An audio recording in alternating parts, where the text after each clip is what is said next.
शिवसेना पक्षप्रमुख श्री उद्धव ठाकरे,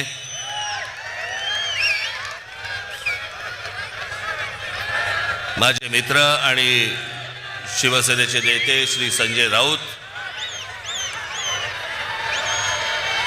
इतर सर्व मान्यवर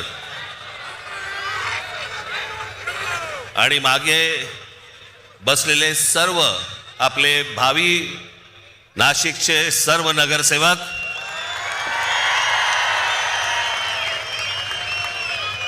आणि माझ्या जमलेल्या सर्व तमाम मराठी बांधवांनो, भगिनींनो आणि मातांनो, मी तुम्हाला सर्वांना योग्य वेळ सांगेन त्यावेळेला घोषणा द्यायच्या. तोपर्यंत आपण शांत राहा.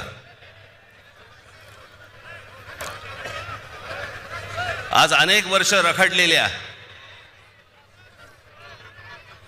याची कारण कोणालाही देता येणार नाहीत, सांगता येणार नाहीत, कारण कळलीच नाहीत की इतकी वर्ष या निवडणुका घ्यायला का लागल्या, कशासाठी लागल्या. 4 वर्षापूर्वी मुदत संपून देखील या महानगरपालिकेच्या निवडणुका का होत नव्हत्या. मला असं वाटतं की का होत नव्हत्या हे पहिल्यांदा याचं उत्तर हे आत्ताच्या सरकारने दिलं पाहिजे.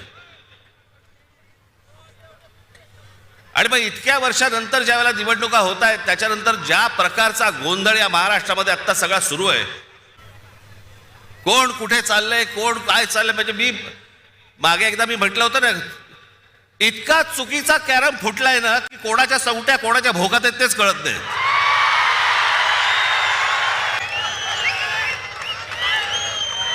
प्रत्येकाला विचारायला लागतं आज कुठे. काही जण तर वेडे पिसे झालेत, वेडे पिसे.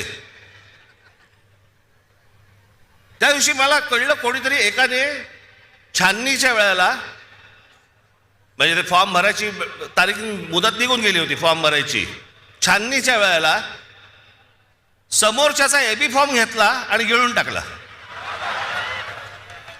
बरं, वेळ नव्हता, दिवसही नव्हते. एखादा दिवस मिळाला असता तर सकाळी बाबा वाट तरी बघता आली असते त्याची की एबी फॉर्म बाहेर येईल, बाहेर येईल, बाहेर येईल, मग नंतर फॉर्म भरू. ती वेळ नाही दिली. या महाराष्ट्रामध्ये 60-60, 70-70 माणसं उमेदवार सत्ताधारी पक्षाचे बिनविरोध निवडून येतात.